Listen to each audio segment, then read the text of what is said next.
Centrally for me, it always comes down to something to do with connection.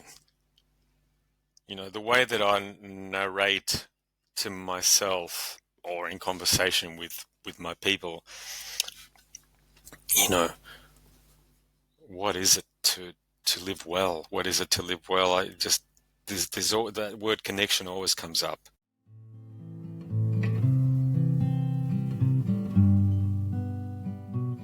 Hello, everyone. Welcome to the Reflections on Living Well podcast, where we explore perspectives on the good life in the 21st century. I am your host, Broderick Rodell. I hope you enjoy this conversation.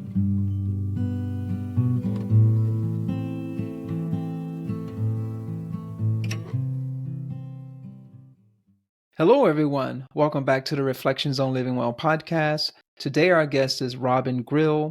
Robin is an international speaker, psychologist, psychotherapist, and parenting educator. His articles on parenting and child development have been widely published and translated in Australia and around the world. Robin is the author of 3 books, Parenting for a Peaceful World, Heart to Heart Parenting, and his newest title, Inner Child Journeys.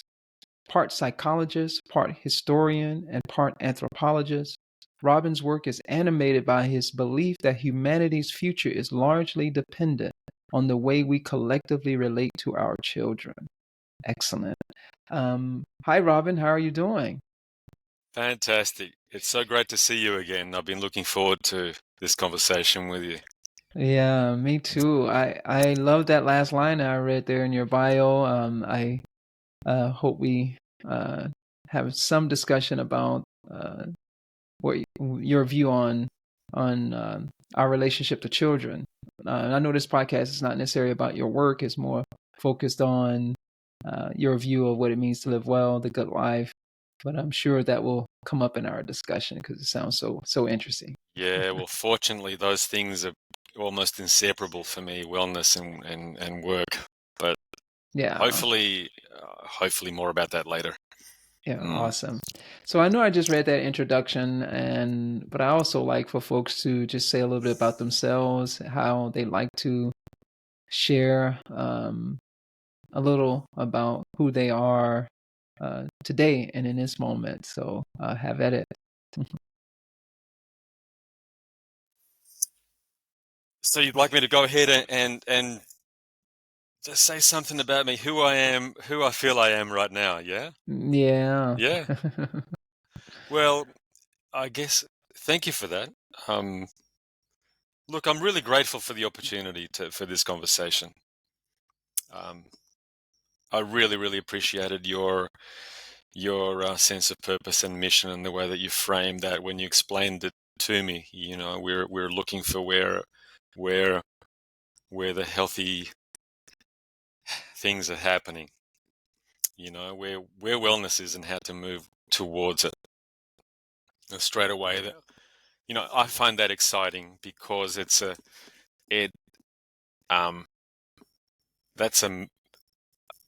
leap away from the usual psychology, which is to look for what's wrong, to try to fix it.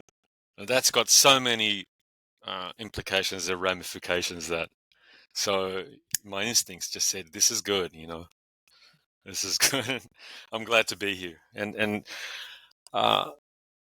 yeah, I mean, my life has been personally in a huge transition, and I think that's going on for a lot of people. It feels like that's quite universal. There's been such an upheaval. You know, I feel like I'm moving into that age in which you start to really grapple with the idea of mortality, and it's not an idea anymore. But the body's starting to say, prepare for doing a lot of letting go. That's a profound transition, and I've experienced it so far as a terrifying one, and in an odd way, also an exciting one too. It's a funny sensation that the more I'm forced to let go of a self-identity of, being the immortal young man. I'm 62. Maybe I'm a late bloomer. But, invariably the body doesn't respond in life in the way that it did when, you're 40 or 25. Invariably. So, that's an identity crisis.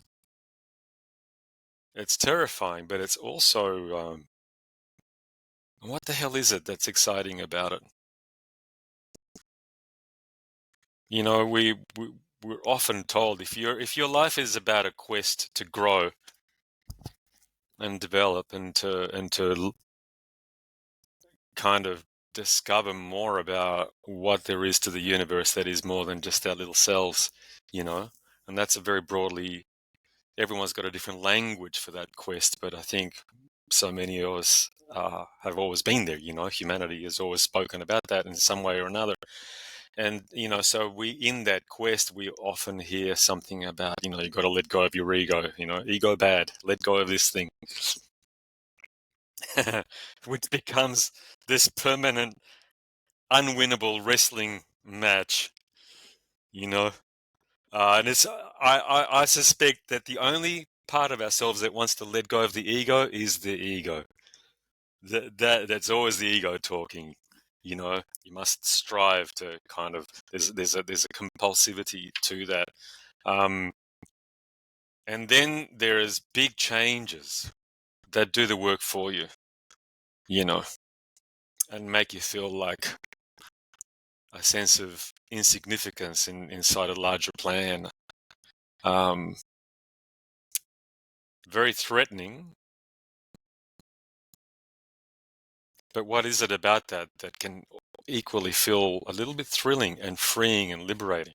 So that's a mystery that I can taste it more often at this time in life. I can taste it, but I can't define it, and I can't tell you necessarily more than that, But I don't know. I just feel like I get more of a sense of humor and more of a sense of deliciousness of life as I get made to crumble in terms of my self-assuredness and all of that. And so it's been kind of a crack in the footpath of my life. Really, my wife and I. What are we called now? Empty nesters. Our beautiful daughter, she's 26 tomorrow. She left home. Man, she left home like a rocket.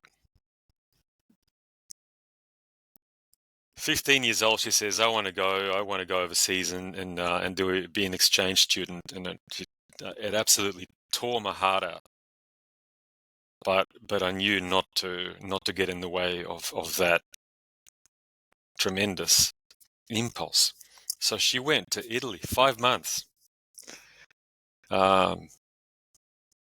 Difficult for me, but amazing to see her kind of take the world by the ears, and go to a strange place for her and live.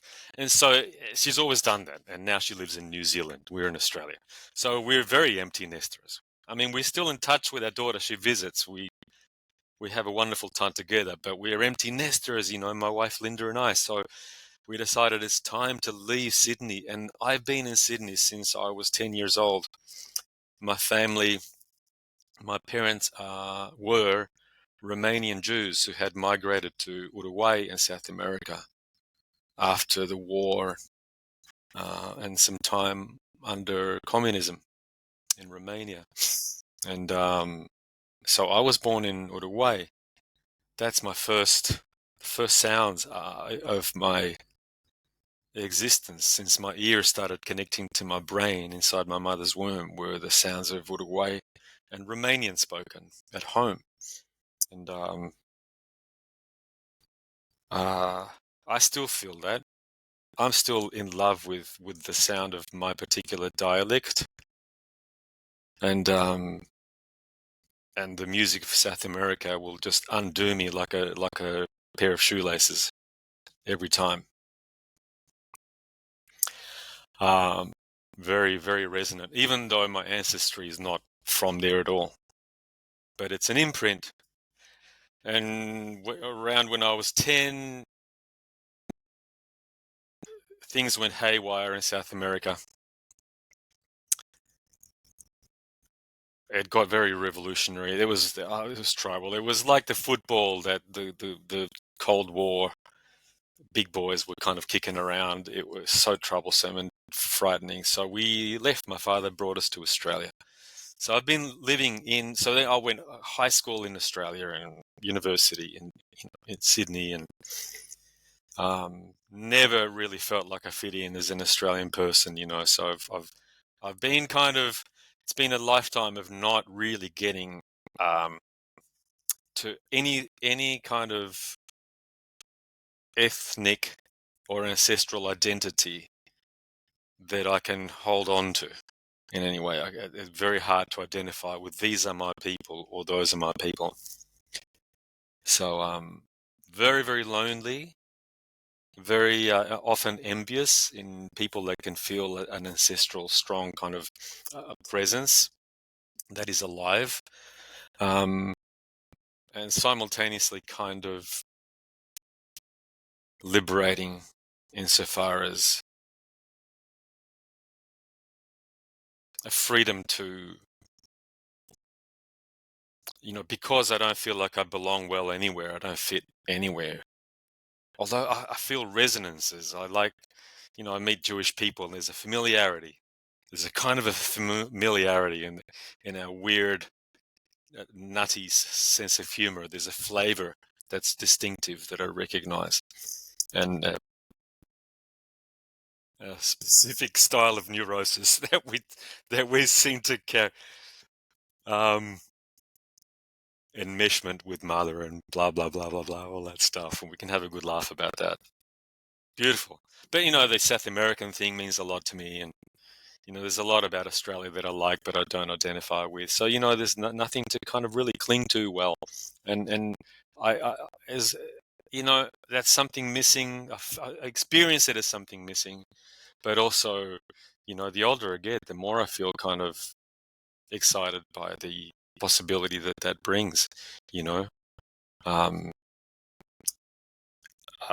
Again, as like the ego thing that I was saying earlier on, you know, I don't know how to cling. I don't have the thing to cling to. This is who I am. I have no nationality, and I like more and more the freedom to. Frankly, I'm tired of the national and the tribal thing in terms of identity. I'm so tired of that. I can't even stand hearing about it, even though I understand it very much, how important it is for people. But when it leads to beating each other up, nah, enough, enough, enough. Stop. Love your tribe, adore it, but my God, we're so much more than that. I think we need this a time for humanity, all of us, to learn how to have fluidity of identity. Now I'm this, now I'm not. Now I'm not. I can be that again on Tuesday, but on Wednesday, no, I'm not. I think that's necessary. I think that's a necessary evolutionary stage, you know, and I think there's now a survival imperative attached to that. I hope that's clear what I'm saying. Yeah. So, you know, there's all this undoing that's going on in my life. We left Sydney is the long and short of it. You know, we took a deep breath and said, well, it's time to leave the big city. I've only ever lived in capital cities.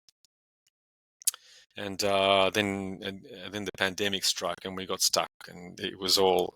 It just feels like everything went to pieces. Eventually, we made it here to northern New South Wales, and we're getting used to living on land. You know, we're on 6 acres of forest, working a lot to regenerate it to its original state. and working with some of the local. There's a couple of indigenous teams that are helping us to use fire on the land in the way that it's been done for tens of thousands of years to restore it to its original health after a lot of abuse by European-style farming and people bringing in species that are just so harmful, just that really vain kind of idea of, let's bring in plants and trees that remind us of England or remind us of Europe or something, and it's just been so destructive to the ecology.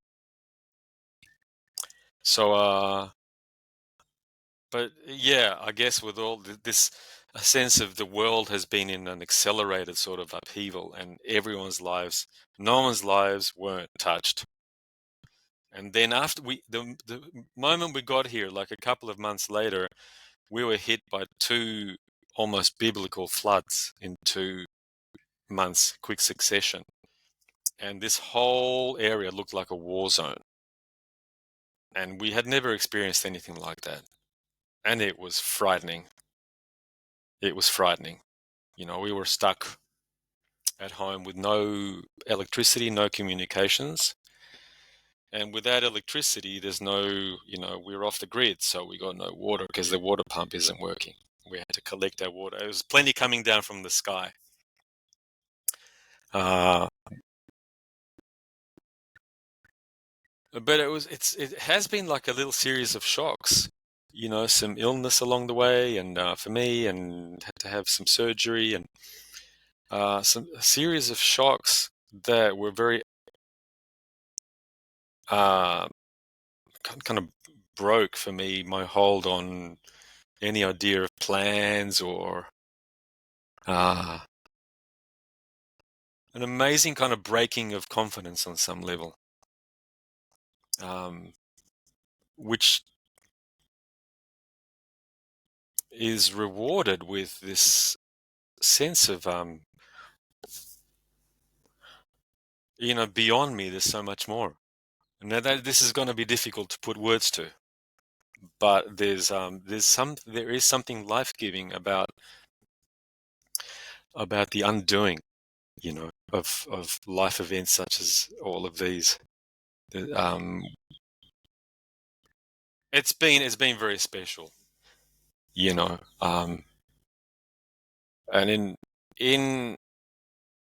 things are settling down for us now, and I'm busy with my work and I'm loving it, and I'm overworking, so I'm not loving that part. But for me, there's a sense of as our plans get broken, then we feel kind of threatened and frightened. At the same time, I feel like I've been getting forced to learn to trust, because there's been so many almost miraculous,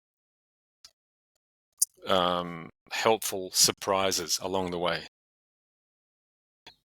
So many. I could never be able to tell you in 1 hour. Almost it makes you feel like, oh my God, all my plans are puny. My plans are puny,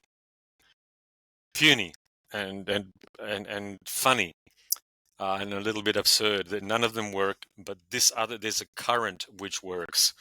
You're either going to get washed away by it and panic, or you could give into it and enjoy it and go yippee, because it's exciting. Yeah. I don't know if I've been particular enough, and that might sound all kind of abstract, but that's very much the feeling of these last couple of years. Yeah. Mm. Yeah, I love it. Thank you for that introduction. I think you're offering context for where you are right now. I like that as an introduction too, because it's let me share with you what I'm feeling, what I'm going through in my life, and what's been happening over the last few years, and that just offers context for the rest of the conversation that I think is important. That I think you said so much in that I think I'm hoping that some of that naturally starts to come out as this conversation goes along. Yeah. So, with all of that in mind, what does it mean to live well for you? What does it mean to have a good life? What does that mean?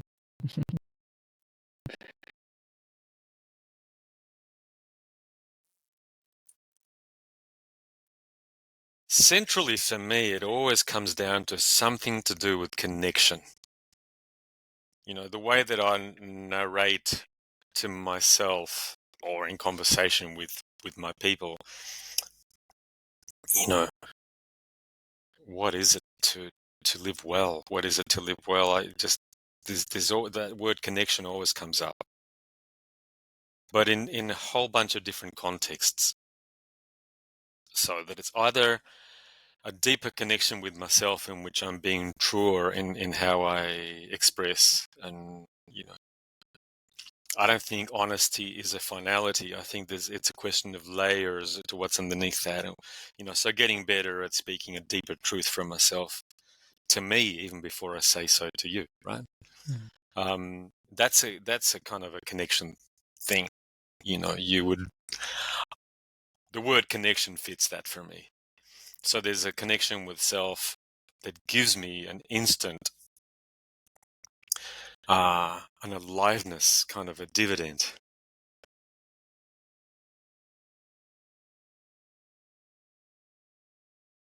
Wellness is about aliveness. Yeah. My mind doesn't sit on the word wellness. It keeps on moving into oomph, aliveness, buzz, effervescence, something to do with a very rich flow. That's the image and the sensation that comes to me from that word. And but interconnection as well. There's a rhythm. There's definitely a rhythm. There's a pulsation and a rhythm, a music. So there's connection with me, connection with you, and both of those connections are a wellspring for me, very, very, in a very real sense. So that's what I look for in terms of health, wellness, and aliveness. I don't do so as a kind of a discipline so much as that's the yearning. And then I get frightened and I get triggered most of the time, and then I fall off of that. But I remember, how now I'm alone. I feel alone and I feel, empty. And what was it that I did? Yeah, come back to being true, or just say my truth, listen to your truth. And so interpersonal connection is wellness lives in that for me as well. And then larger connectedness. I feel a huge sense of connection in terms of working, my work, my way of creative expression in the world, my way of communication and giving back to my people, my community, my all whoever's out there, that I receive so much nourishment from. My work is my sense of how I give to that, to society, for lack of a better word. And that's a connection. That gives me a deep sense of connection. When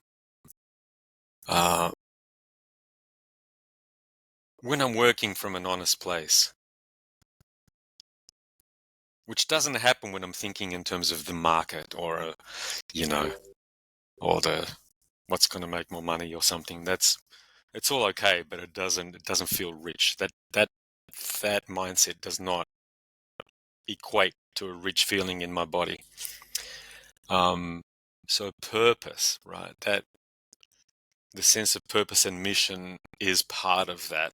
In under the heading of work, the work connection, and the place of work in terms of producing wellness for me. These are all kind of little chapter headings that we could come back to if you like, as you wish. And then there's a kind of a larger picture for me too, which is wellness, health, aliveness, derived from connection with more than all of that. nature. I bet you I'm not saying anything that everyone else isn't saying. I've just got my kind of way of encapsulating it. But I think I think this would all resonate with all of us, really. But that feels essential to me. I feel I need to think of the larger picture. What's my place and what's my role and what's not my. That word "my" starts to disappear. Interconnectedness then with something much larger. Nature's a big piece of that, of course, and even more. Look at that. So we get into something that I don't know how to language anymore. Yeah, but something larger than ourselves just feels critical to me. I don't think I'm fully happy without that kind of focus as well, that lens. That's an aperture on the lens that's larger than the camera you're holding in your hands, right? That's when it's not you anymore. That's happening to you.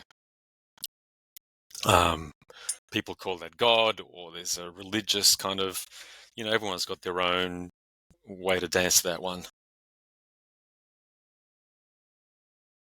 And speaking of dance, I've got to talk about music too, because one thing that I'm most grateful for is the fact that music is a lot more powerful than what I am.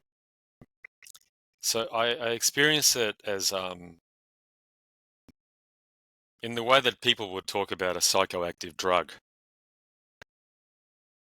That when you're unwell and unhappy, our society likes to make a pill that you drink, and that's going to have some magic for you. And the whole point is that the pill is stronger than you, so whatever your worries are, this will override that, and you get a day. Supposedly, that's the plan, right? That's what the placebo says, that this will overpower your supposedly your mind's tendency to run around in horrible circles. Well, music does that for me. And if I select music to either play or to listen to that has a particular quality, pretty quickly, I can't feel depressed anymore. I can't feel frightened anymore. My body cannot compete with the music. And it's incredibly reassuring to know that there's an apothecary of, I put on, if I'm really, really down, if I just cannot see anything but blackness in the future, but if I can just accept that and go with that and explore that and learn from that place. I also have an option of putting on, for instance, really good quality Afro-Cuban jazz. It's all over in 10 seconds. It's so reassuring to know that I get taken to another place. My neurocircuitry cannot deal with that kind of music other than by getting lost in it. And then there's like an almost like a stupid happiness that has no reason to show for it. Just happiness without a reason. Okay. So I'm excited by it. I want to say to all people, when it hurts too bad, if you're sensitive in your ears, maybe you're more visual or something, but if you've got any ear sensitivity, find the musics that will take you and will carry you. I feel you. I feel you on that one. Yeah. For sure. I think you said a lot there in terms of, I like how for you, living well, wellness is associated with connection. And I love how you started with yourself and expanded out beyond yourself, including your connection with another human being, or your connection with the activity and how you engage in the world, your connection with nature, and then your connection with something that's indescribable, what one may call spirit, God, the divine, I don't know, universe. whatever it is, the quantum field. These are just words that people use to point to something that's really ineffable and truly. And but I think, you're saying that you're probably saying something that others have said, and you also clarified that, well, it's my take on it. Well, that's it. That we all have a slightly different lens on how we perceive things. And for you to emphasize the power of connection, of when I think connection, I think of a letting go of myself, while at the same time embracing myself and realizing that myself is uh, um, it's not distinguishable in a way, in a sense, from everything else. So by having that connection with myself, and as I expand out further and further and further, it's like I come back to an aspect of myself that is beyond my identity. And these various identities that we try to hold on to, the sense of self that is so small that we feel like that's who we are. I'm like, no, we're beyond that. And if we expand our connection, we can come to that realization. And for me, I'm with you. Yeah. Yeah. I suspect that that's a need. It's a human need that we're not really acknowledging culturally. We don't have that as in our sort of spoken assumptions. We Exactly. say, geez, you need exercise. You need a balanced diet, get your carbs and protein and all that's really cool. You need warm clothes. You need to wear a hat when you're in there's too much sun in Australia and all that stuff that we say that we need. But there's not enough, except in certain subcultures. There's nowhere near enough of that conversation of you need that deeper, larger connection to something larger. That's I sort of I find myself longing to help do my bit to create a culture where that is an assumed thing. I'm really I never stopped thinking about this book that a friend of mine recommended called Dancing in the Streets, written by an anthropologist that looked at, the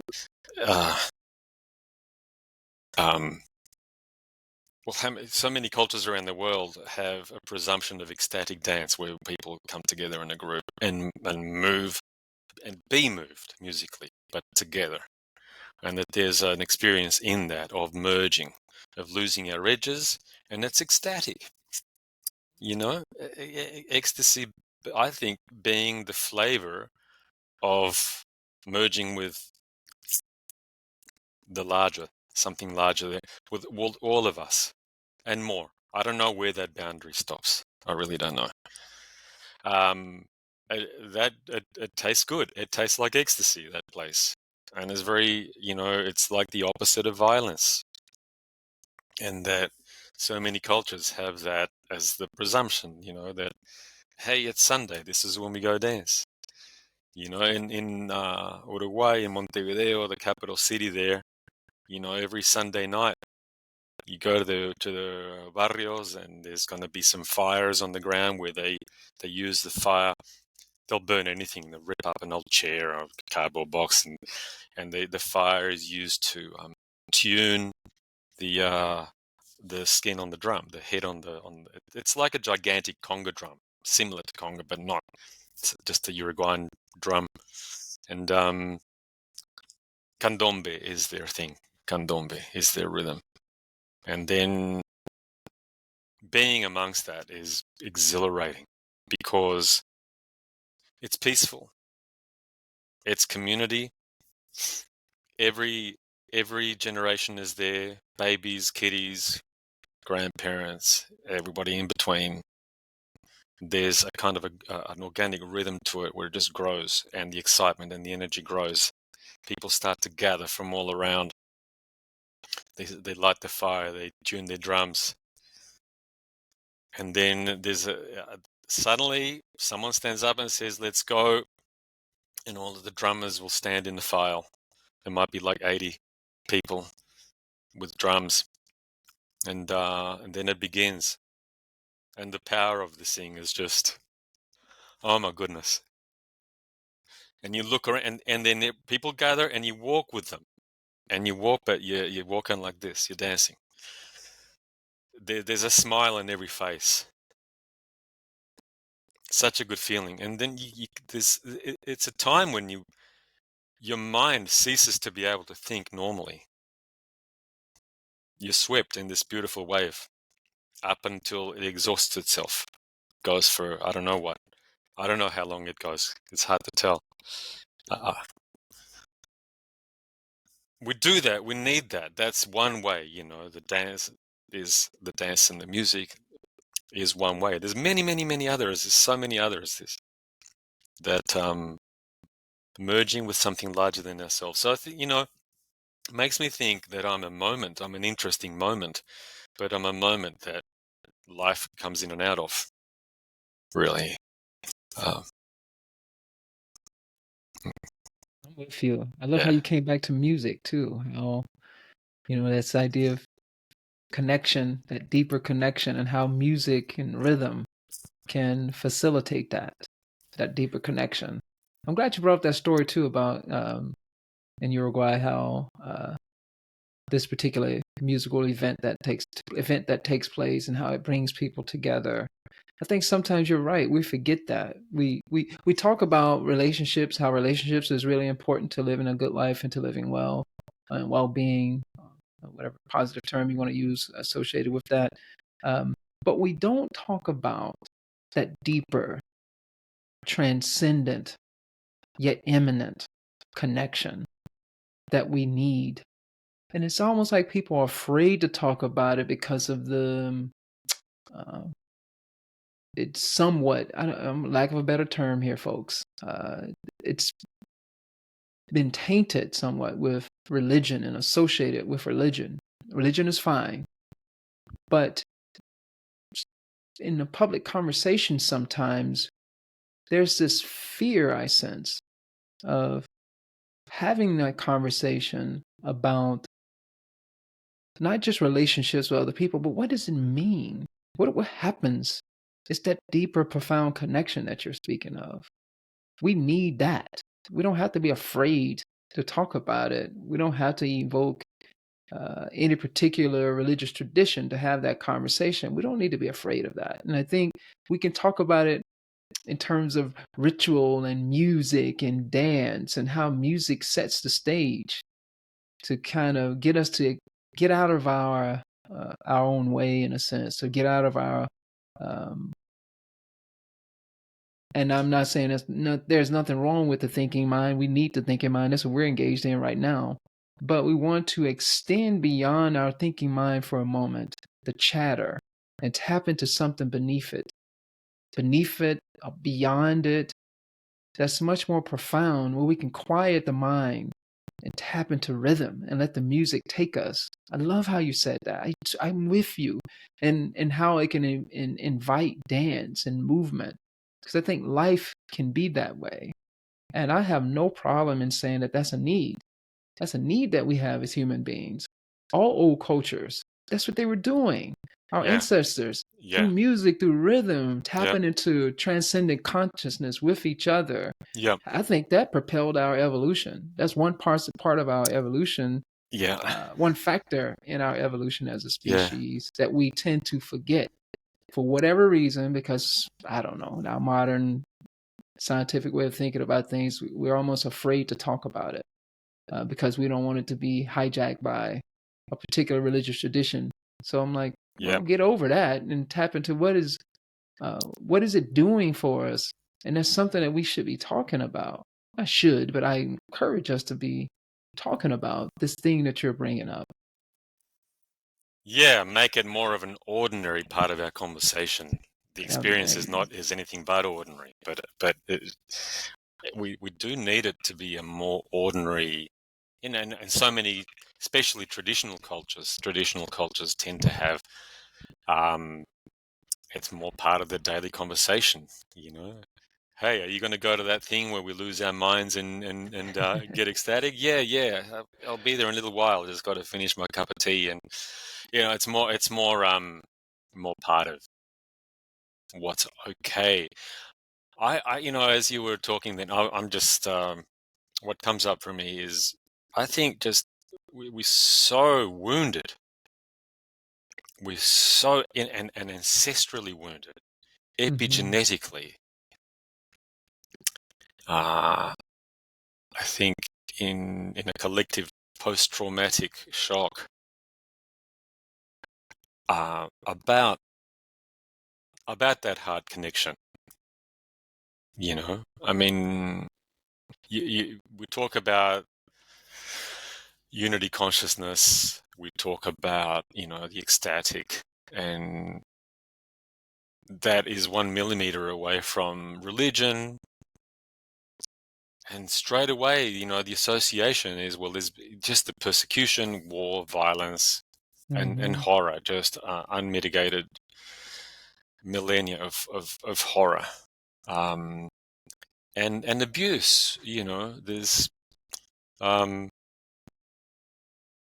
the way I see it, and this is now tapping into the part of me that's a historian, anthropologist, kind of a couch historian, anthropologist. Okay, no one's ever qualified me, but it's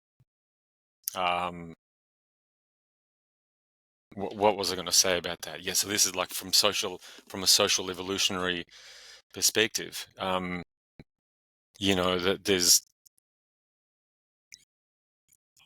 I just find that the moment that there's something wonderful, there's going to be the vulnerability or the potential for that to be exploited by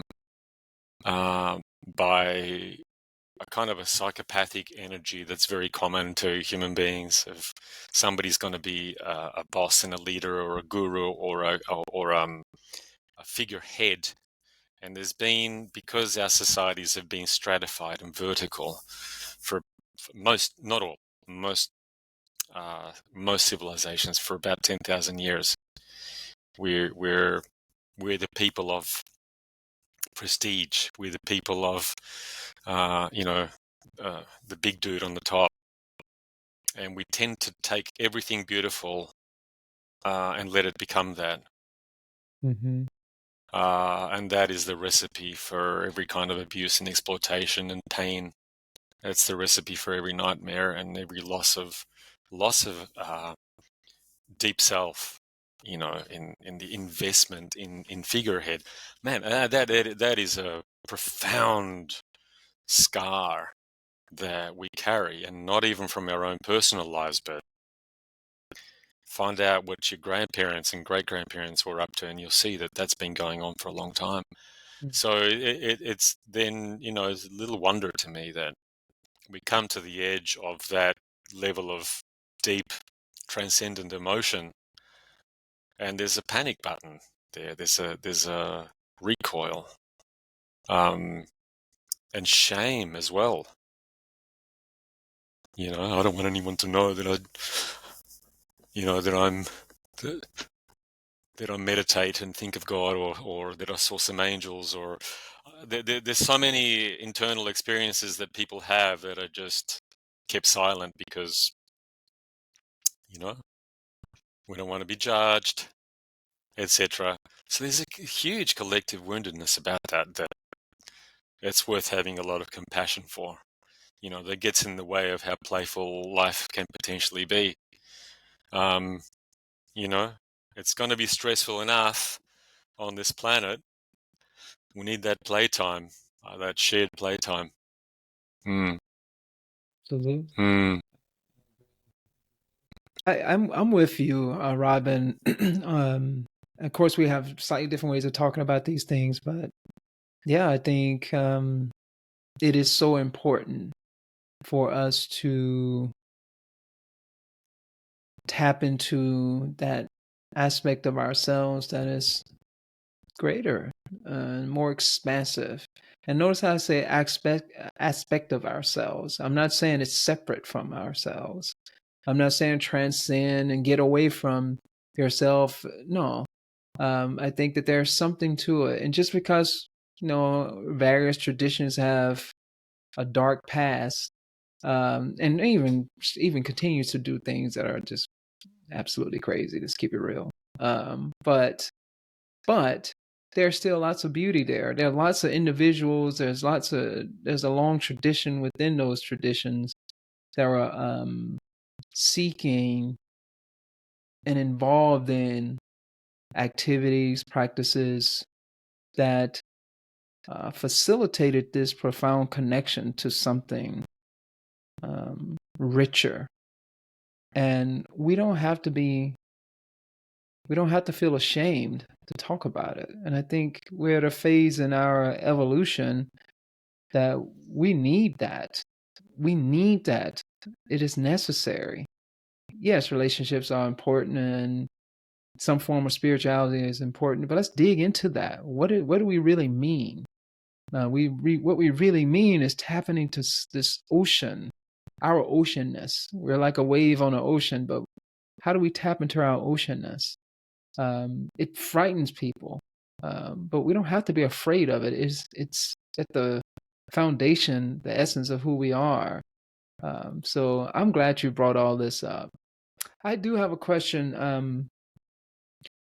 Where did a lot of this come from? And I would love for you to these views you have, and how does that relate to, uh, if it does, maybe it's a separate question because I want to integrate that in here right now. How does that relate to your work with parenting and children? I just think it's very interesting. Gotta make sure we get that in here before this conversation ends. Sure. I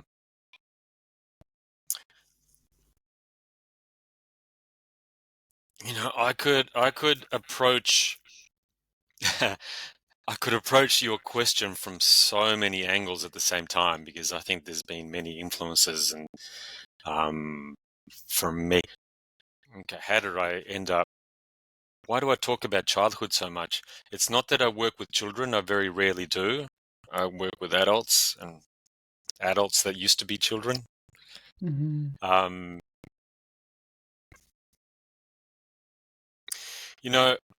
I think very early on in life, I started to get concerned with why do we do what we do? Why do we behave like that? And I think that was probably my attempt to, that was my body's response to a very frightening, sometimes very chaotic world.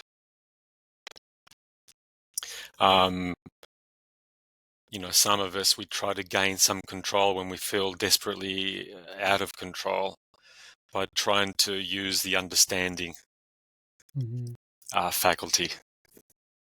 And it comes up like a why question. And that has its beautiful advantages, and it has it's a trap as well. It can be a little bit, if I'm up here thinking, why does this happen in the world? Why is my father screaming? Screaming? Why are my parents fighting? Why is there gunfire in the street? Why do people do that? Why does everyone fight with my grandmother? Why is my brother and sister fighting with each other and throwing things at each other? Why? When we do that, that's a place of refuge. It's also a place where, because I'm not responding outwardly, fight or flight, then people in my family did not know the trouble that I was in on the inside. I was the youngest, and I did escape into a kind of a thoughtfulness. Well and good. Okay, that's fine. That's kind of set the course of my life. That's been the compass. And in my personal healing journey, a lot of it is about descending into my body and not just thinking about, but feeling and responding. And that's a kind of a quest to re-inhabit more of myself. But this is paradoxically, whereas thinking, why does this happen, is a place of kind of refuge in the head, where on the one hand, that's a bit of it's kind of potentially a loss of connectedness. Paradoxically, it's been a wonderful path for me, because when I'll explain it this way. I'm deeply reassured by backstory. When I'm looking at, whether my own really baffling, kind of out of control, weird behavior, or other people's baffling, scary behavior, when I hear the backstory of how did that person come to that, there's a moment inside that I call no wonder, the no wonder moment. That's very life-giving. I always want to come back to that. It feels good. It's relaxing, and it also helps me to see deeper than behavior. I started needing to do that I don't know when. I think very little. Yeah, that was kind of decided for me, really. That's how this body responds to, overwhelming. My family, my parents were so traumatized by Holocaust, Second World War, and then communism in Romania. Take your pick, and their own childhoods, that they were just dealing with life as they could. Wonderful people, but very highly, highly reactive. So,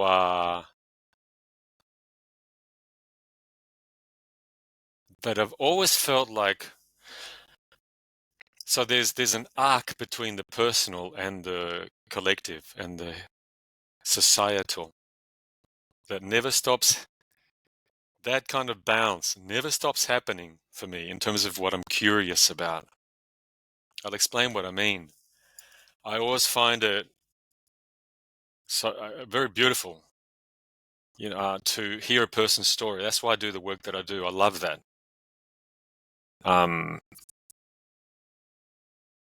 And the story, of course, isn't just data points. It's not just information.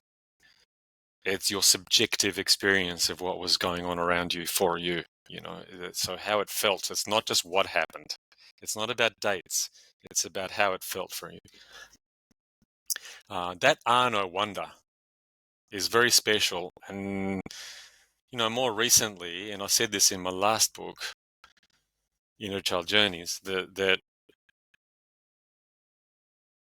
feels like a forgiveness. That's, I don't work with forgiveness. I don't try to forgive. I never ask somebody to forgive a wrong. I'm not interested in that. I really am not. However, having said that, that no wonder moment I can only describe it as forgiveness.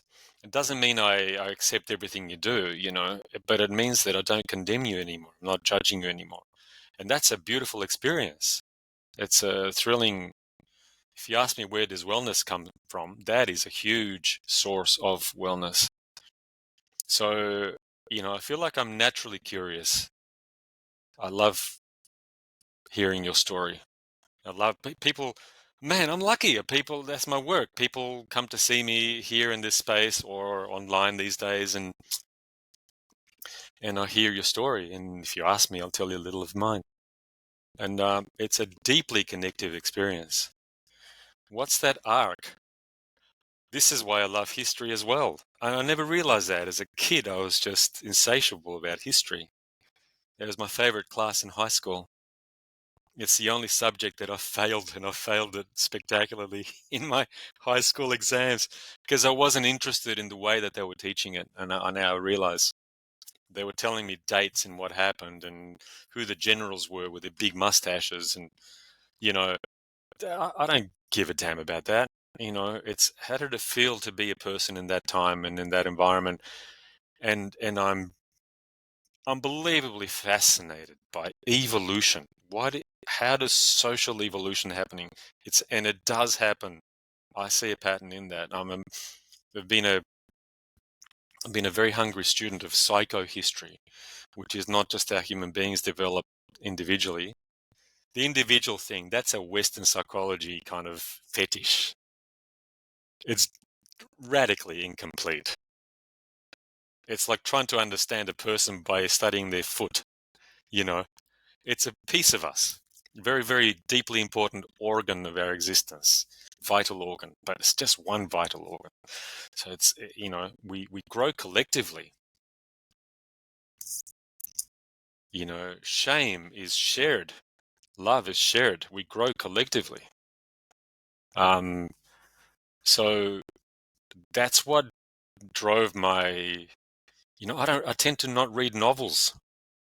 I give up on novels. I think I'm handicapped in that way. I feel embarrassed about it. But I prefer to read what really happened. That's not what really happened. It's always somebody's lens. But I get a thrill from that. For example, I mentioned the Holocaust earlier on. Most people walk away from hearing about the Holocaust and things like it, religious wars or whatever it might be. People are bad, we have evil, there's Satan, hang on a minute. What a two-dimensional flat view of the world. It's so, my God. And then when psychohistorians started to look at what were the predominant child rearing customs 1, 2, 3 generations before the Second World War. And from everything we understand now from developmental neuropsychology and the psychology of relationships and how that changes our brain chemistry and our behavior, and childhood drives society. And you can see things like that. You can see it unfolding by looking at the childhoods. There's not all children, of course. There's a huge diversity, but when the critical mass of children are raised in a particular way of punitiveness, shaming, the denial of emotional needs, authoritarianism, punishment,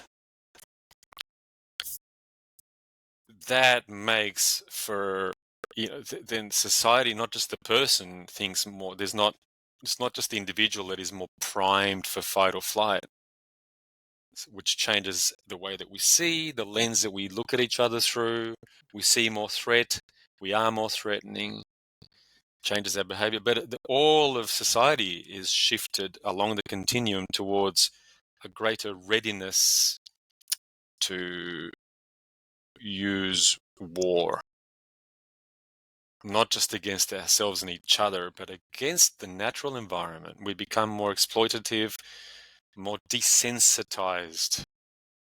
It breaks the empathic links. That's why I'm interested in both. So my work isn't only my practice, it's in my writing and my public speaking about, social evolution. And there's an imperative in that because we're at an unprecedented moment in history that we're all conscious of to some degree, that we could wipe ourselves off the face of the globe, to put it mildly, with how disconnected we are from our non-human family and the way that we treat that, our soil, our air. So there's an imperative to then take a growth step together. And childhood is a big part of that. So I get the same beautiful kind of no wonder feeling when I read history, when I read from good historians, the ones that are aware of their own cultural bias, so that they doubt their own vision, and they'll tell you that. Now I'm getting somewhere, I read that stuff in anthropology, so the modern anthropology that's not just about some of the bullshit that early European anthropology used to be like an instrument of colonialism, or it's grown a lot. And I read that and I get all of these beautiful no wonder moments about no wonder we behave this way. It's not a thing of morality. It's a thing of wounding, terrible wounding that blocks our vision. And then we kind of we design civilization out of a symptom of shared collective trauma. So what we got now is not how it is. It's just an option. It's a symptom. And Yeah, that gives me that's purpose for me. Yeah. Sorry, I interrupted. No, yeah, I'm interrupting you. Yeah, I think that's interesting. That's why, it's so important to think about the implications of parenting, not just by the parents, but by all of the adults. What are we modeling to these kids, to children? What kind of environment are we creating for them? Because it sets the stage for the rest of their lives, the choices that they make, the relationships that they create. Because all those things that you mentioned, all those things that you reflected upon, and listening to a person's story and having a better sense of them. I'm like, oh, I get it now. I may not agree with consequent behaviors, but I get it. Yeah. It makes sense that you would behave in this way, or you would choose to do things in this particular way. I think that, yeah, I think that makes sense. And it makes sense that you've decided to try to have an impact on society through focusing attention on influencing how a child perceives the world, how a human being comes to perceive the world, by giving some attention to the youthful times, their childhood. What's the word I'm looking for? The early parts of their lives. It's so critical in shaping and molding the future narratives that's going to decide how we treat each other, how we treat the planet, how we treat other non-human animals. Yeah, I think that's just great work. That's it. That's very much it. And I didn't mention the flip side, which is the flip side of that, the trauma story. Yeah. Is that, and this is a pretty consistent finding from psychohistorians. Psychohistorians are historians that look at childhood, not just what the big men are doing to each other. It's a very male-dominated story that you learn in high school history and then probably university too. But so they look at what's happening to children. They look at indirect but powerful evidence of, right. So what they find is that, wherever in any given society where there's some kind of a leap forward in the way that families are protected and supported, and the way schooling is done, the way children's rights are protected, and children's emotional needs are looked after, whenever there's like an evolutionary step forward, we never get it right. But there's still like a forward motion. When that happens, there is a social evolutionary dividend that in terms of all of the different measures of violence in the society, in that society in question, even that extends towards the environmental policy. So childhood then becomes political in its impact. When you see that, and you see that a few times, this really starts to sink in to the point that for me, I can't hold back. I have to say something about this driver of social evolution that I understand I'm sure it's not the only driver, but it's the one that I am well versed in, and the one that I see, and I can't stop talking about it. It's as simple as I just want to stand on my rooftop and say, "Hey, everybody, we got to do more of this. We got to help parents more. We got to change what we're doing in school more." Okay, because who's going to benefit? We all will. Your children. Oh my God, 100%. But also following generations. The civilization we know now won't look the same. They'll be looking back at us if we do this. They'll be looking back at us saying, "Wow, you people were savages." You know, it's so different now. And I hope so. I hope that's the case. But straight away, in one generation, there's a huge shift that happens from, to put it simplistically, better treatment of children, which is essentially about listening. It's not, my God, a lot of people think that's to do with permissiveness. It's not. It's about listening. I could say more, but we don't have time for all of that. Yeah. Mm.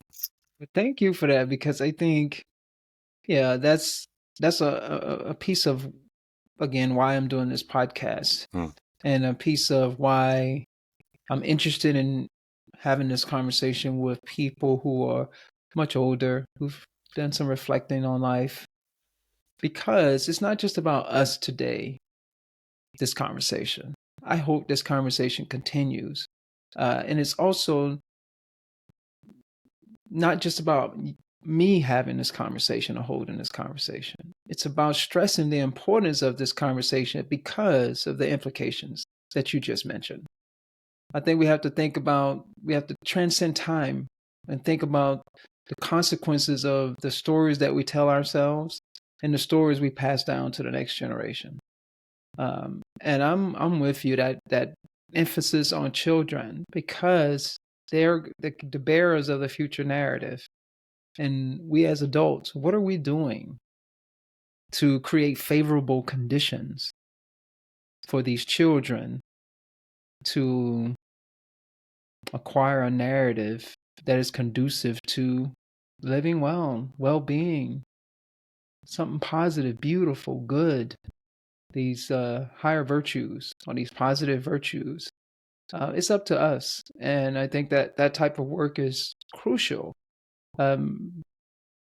Bringing attention to something that is so important. And you're right, we can talk about the details of that, or all these other aspects of it. I'm glad you mentioned that as well, that this is one aspect of a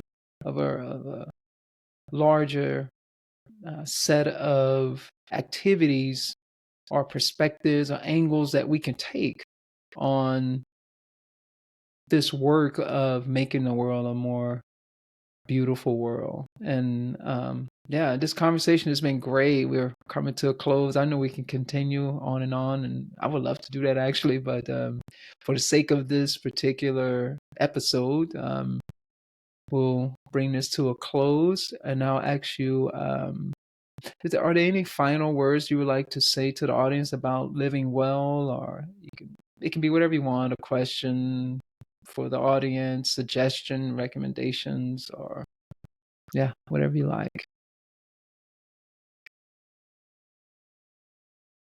There's so many things I'd love to say that I'm just going to have to pick one, right? I know. And I want to make a playful suggestion, to everybody that might be listening to our conversation soon, later. When are you? When is your time right now? To you, right? You meaning listener. If you're not doing this already in your life, and this is something really that can be very much fun. Play, if you're at all kind of sensitive to music, into music, play with music intentionally. Think of music for a moment. Think of it as like in terms of like an apothecary. Like we might have a shelf at home where we have these herbs that we take and tonics and whatever. Imagine music, one aspect of music, right, as that. So that music for a purpose, for a mood. You know, sometimes I use music when I need to grieve and I feel stuck. You know, my throat is closed in, and you know there are certain styles of music that will help me to weep immediately. And there are certain styles of music that, you know, I can have a very, very unhappy day, and that it's okay to feel unhappy, but when that gets too much for me, a few seconds of this kind of music will will lift me, and I see new possibilities from that place. So it's so powerful. And music for connecting with each other, dancing. So whatever your purpose is, music to work to. In fact, um, you know, when there's so many chores that we do in life, and we call it chores, and chores seem to be unpleasant, and you know, to the extent that we haven't learned how to love everything that we do, whether it's sweeping your deck, or you know, or dusting your bookshelf or something. If there is something that feels mundane and painful to do, what's a soundtrack? What's a playlist that you can construct for yourself that will make that a really delicious enterprise? And even think outside of that box too, because you know, I was talking about my own playlist. This is me alone with my playlist. Maybe it's shared music. Maybe it's a song that we share when we're working together. You know, planting a garden or whatever it might be. So imagine that, having an apothecary of music styles at your fingertips. Whether it's listening or whether it's a song that you play, or music that comes out of your body, right? Intentional music. Okay, that's my thought to share. You're probably all already doing that. Go deeper. Thank you so much for that, Robin. You're speaking to my soul there when you're talking about music in that way. And audience, I hope you at least experiment with it if you're not doing it already. This has been lovely. I would love to continue to have more and more conversations with you. And thank you so much for taking the time out of your day to share with us, explore. I loved this conversation and how you were open to just spontaneously exploring ideas. And this has been great, Robin, and looking forward to many more. Me too, Broderick. It's so nice to meet you, truly. And I love talking with you. I feel like we go on this wonderful exploration. 2 canoes on an interesting river through a forest. Absolutely. Really enjoyed it. So you know where to find me anytime. I'd be glad to converse with you anytime. All the best, and blessings for your work, you know, this project of yours to talk with people with unknowable ripples that I think that you're helping to create, you know. Awesome. Okay. Thank you so much.